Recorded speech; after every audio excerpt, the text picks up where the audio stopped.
திருச்சிற்றம்பலம். நம பார்வதி பதையே. ஹரஹர மகாதேவா.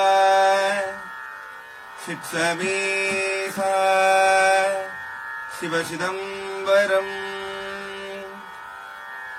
திருச்சிற்றம்பலம். திரு கைலாய பரம்பரை மெய்கண்ட சந்தானம் திருவாவடுதுறை ஆதீனம் ஸ்ரீலஸ்ரீ 24வது குருமகா சன்னிதானம் அவர்களின் அருள் ஆணையின் வண்ணம் மார்கழி மாதம் 5ஆம் நாள் எந்தை மாணிக்கவாசக பெருமான் அருளிச் செய்த 5ஆம் பாடல் விண்ணப்பம். மூதங்கள் தோறும் நின்றாய்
திருச்சிற்றம்பலம்.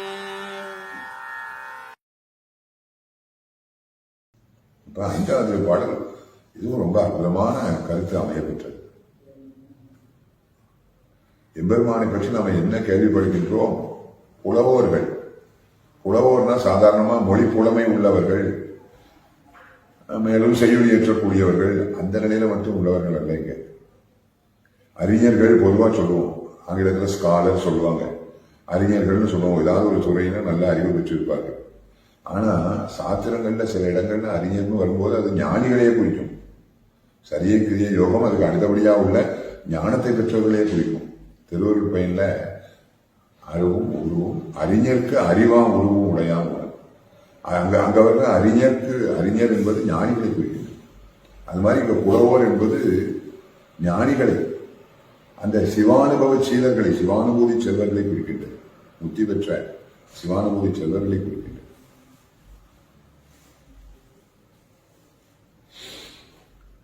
அந்த புலவோர்கள் என்ன பாடுகின்றார்கள்? நீ ஐம்பூதங்கள் தோறும் கலந்திருக்கின்றாய். ஐம்பூதங்கள்ங்கும் போது புவன வடிவாக பூதங்கள் இருக்கின்றன. உயிர்களுக்கு தூள தேகமாக இருப்பவையும் அந்த பஞ்சபூதங்கள் தான். ஆக வானாகி மண்ணாகி வழியாகி ஒளியாகி, ஆக 4 பூதங்கள் சொன்னார். நீராகி, அதை நாம் சேர்த்துக் கொள்ள வேண்டும் சொல்லச்சமா. நீராகி, அதுபோல அந்த பஞ்சபூத சரீரமாவா இருக்கிறார்தான் ஊனாகி, அந்த சரீரத்துக்குள்ள உயிரிலும் கடந்திருக்கிறார் உயிராகி. அப்ப பூதங்கள் தோறுங்கும் போது பெரிய பஞ்சபூதங்களையும் சரி, சூழதேக வடிவாக இருக்கிற பூதங்கள், சூக்மதேக வடிவாக இருக்கின்ற அகபூதங்கள், அந்த சூக்ம சரீரத்துக்கு உள்ள இருக்கிற உயிர் எல்லாத்திலையும் எம்பெருமான் கலந்திருக்கின்றார் என்று புலவோர்கள் ஞானிகள் பாட நாங்கள் கேட்டிருக்கின்றோம். மேலும் ஞானிகள் என்ன பாடுகின்றார்கள்? போக்கிலன் வரவிலன் என்று உன்னை சொல்கின்றார்கள். போக்கு வரவு சிவபுராணத்துல போக்கும் வரவும் புணர்வும் இலா புண்ணியனே, 3த்துக்கும் சேர்த்து இலான்னு ஒரே சொல்ல அங்க பயன்படுத்தினார். போக்கும் வரவும் புணர்வும் இலா. இங்க போக்குக்கு தனியா அந்த இன்மையை பயன்படுத்துகிறார், வரவுக்கு தனியா பயன்படுத்துகிறார். போக்கு இலன் வரவிலன். சுவாமி இறப்பதும் கிடையாது, பிறப்பதும் கிடையாது, பிறப்பு அற்ற. அது ஒரு பொருள். மற்றொரு பொருள் என்னவென்றால் அந்த போக்குவரவு செய்தல், புடைப்பயிற்சி, ஒரு இடம் விட்டு இன்னொரு இடம் புடைப்பயிற்சி செய்தல், அதுவும் சாந்தி கிடையாது. ஏன்னா சர்வவியாபி அவர் எல்லா இடத்துலையும் இருக்கார். அதனால அவர் ஒரு இடம் விட்டு இன்னொரு இடம் போக கிடையாது. எல்லா இடத்துலையும் இருந்த வண்ணம் அப்படியே இருப்பார். அதுவும் ஒரு பொருள். இப்படியெல்லாம் அந்த புலவர்களாகிய ஞானிகள் உன்னை போற்றி பாடுகின்றார்கள், அதை கேட்டிருக்கின்றோம். ஆனால் உன்னை கண்டவரை பற்றி நாங்கள் கேள்விப்பட்டதில்லை. இன்னார்தான் சுவாமியை கண்டவர்கள் என்று. உன்னை கண்டவர்களை நேரில் பார்த்தது மட்டுமல்ல, இவர்கள்லாம் கண்டிருக்கின்றார்கள் யாரும் சொல்லி கூட கேட்டதில்லை. உன்னை கண்டவர்களை பற்றி கேள்விப்பட்டதே இல்லை. இதை நாம அப்படி பொத்தம்பொதுவா பொருள் பண்ணிடக்கூடாது. என்ன கருத்துல சொல்றாங்க அதான் முக்கியம். என்னன்னா, தம்முடைய ஆன்ம அறிவினாலே, அந்த பசுஞானத்தாலே உன்னை இவர்கள் கண்டவர்கள், தம் பசுஞானத்தாலே உன்னை கண்டவர்கள் சொல்லி யாரையும் நாங்க பார்த்தது கிடையாது. பசுஞானத்தால் கண்டவர்கள் இவர்கள் யாரும் சொல்லி நாங்க கேட்டதும் கிடையாது. அதுக்காக சிவத்தை கண்டவர்களே அறிஞ்சதில்லைன்னு அர்த்தம் இல்லை. இவர்களே சிவத்தை தெரிஞ்சிருக்காங்க. கண்டவர்கள் தான் சிவத்தை ஒன்றியவர்கள் தான் வாதவூரடிகள். அதுபோல சிவஞானிகளோடு இணைந்தவர்கள் தான், சிவஞானிகளோடு பழகுவவர்கள் தான். பசுஞானத்தால் உன்னை கண்ட இவர்கள் கண்டவர்கள் என்று யாரும் சொல்லி கூட கேட்டதில்லைங்கிற பொருள். ஏன்னா அடுத்த பாடலையே இந்த மாதிரி வீட்டு நிலை அடைந்தவர்களை பற்றி எல்லாம் குறிப்பு வருது. அதனால அதுக்கேற்ப பொருள் பண்ணணும். பசுஞானத்தால் உன்னை கண்டவர்கள், தம் அறிவினாலே கண்டவர்கள், உன் திருவருளை தாரகமாக கொண்டு காணாமல் யான் எனது என்ற உணர்வுடன் தம் அறிவினால் உன்னை கண்டவர்கள் அப்படின்னு யாரை பத்தியும் நாங்கள் கேள்விப்பட்டது கிடையாது. காண முடியாது. தன்னறிவதனால் அறியும் தகைமய நல்லன் ஈசன் என்பது சிவஞான சித்தியார். இப்படியும் இந்நிறமும் இவ்வண்ணமும், அப்படியும் அந்நிறமும் அவ்வண்ணமும் அவனருளே கண்ணாக காணின் அல்லார். இப்படியன் இந்நிறத்தன் இவ்வண்ணத்தன் இவன் இறைவன் என்றெழுதி காட்டோனாதே என்பது நாவுக்கரசு நாயனாருடைய திருத்தாண்டகம்.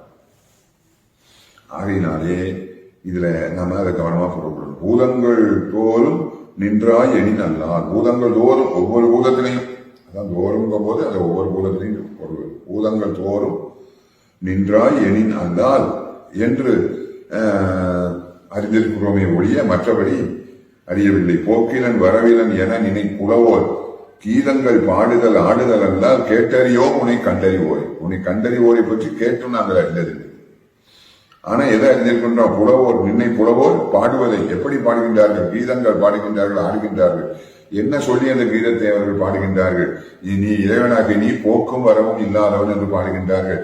பூதங்களோரும் கலந்திருக்கின்றாய் என்றும் பாடியிருக்கின்றார்கள். அதைத்தான் நாங்கள் அறிந்திருக்கின்றோம். ஆனா நம்முடைய ஆன்ம போதத்தால உன்னை கண்டவர்கள் யாரையும் நாங்கள் அறிந்ததில்லை. சீதங்கொள் வயல் திரு பெருந்துரை மன்னா. சீதம் என்பது குளிர்ச்சி, சீதோஷ்ண நிலை சொல்றோம். சீதம் குளிர்ச்சி, உஷ்ணங்கிறது வெப்பம்.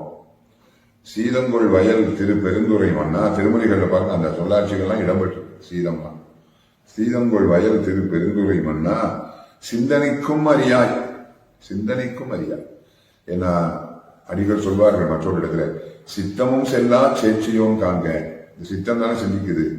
சித்தமும் செல்லா சேட்சியோம் காண்கன்னு சொன்னதுனால அவன் சிந்தனைக்கும் எட்டாதவன். பெரிய புராணமும் உலகலாம் உணர்ந்து ஓதற்கரியவன், ஓதற்கும் அறியவன், மனத்தால் உணர்தற்கும் அறியவன் என்று சொல்கின்றது. அதனால சிந்தனைக்கும் அறியாய். அதனாலதான் கேட்டறியோம் உன்னை கண்டறிவோரே. நீ சிந்தனைக்கும் அறியவன், சிந்தனைக்கும் அறியாய். எங்கள் முன் ஏதங்கள் அறுத்தமை ஆண்டு கொண்டருளும், ஆண்டருள் புரியும். எங்கள் முன் ஏதங்கள் அறுத்தமை ஆண்டருள் புரியும் எம்பெருமான். பாத்தீங்களா? உன்னை கண்டவர்களை கேட்டும் அறிந்துள்ளோம்னு சொன்னார்களே, இப்போ கடைசியில் என்ன இப்படி முடிக்கிறாங்க? இப்படி முடிக்கிறாங்க. எங்கள் முன் எங்களுக்கு நீ காட்சி கொடுக்கின்றாய். காட்சி கொடுக்கிறோடு மட்டுமல்ல, எங்களுடைய அந்த வினைகளை எல்லாம் நீ போக்குகின்றாய். ஏதங்கும் போது குற்றம், அது வினை, ஆணவ மலம் எல்லாத்தையும் குறிக்கும், மும்மலங்களையும் குறிக்கும். அந்த மும்மல பந்தத்தை எல்லாம் போக்கி எம்மை ஆண்டு கொண்டருள்கின்றாய். எம்மை ஓர் முத்தான்மாவாக உனக்கு நீங்காத அடியாராக முத்தியிலே வைக்கின்றாய். அப்போ எங்கள் முன் சொல்லும் போது சுவாமி அவர்களுக்கெல்லாம் தரிசனம் கொடுத்ததே சொல்கின்றார்களே. அடுத்த பாடலையும் அந்த வீடு பெற்றவர்களை பற்றி குறிப்புண்டு. இந்த பாடலே எங்கள் முன் எங்கள் முன் அதனால கேட்டறியோம் உன்னை கண்டறிவோரைனா பசுஞானத்தால் உன்னை கண்டவர்களை பற்றி கேட்டறியோம் என்று பொருள் கொள்ள வேண்டும். பெரியவர்கள்லாம் அதை அப்படி தெளிவா அதை சொல்லியிருக்காங்க, பழைய உரையாசிரியர்கள்லாம். ஏதங்கள் அறுத்தெம்மை ஆண்டருள் புரியும் எம்பெருமான் பள்ளி எழுந்தருளாயே என்றார். ஆக இது 5வது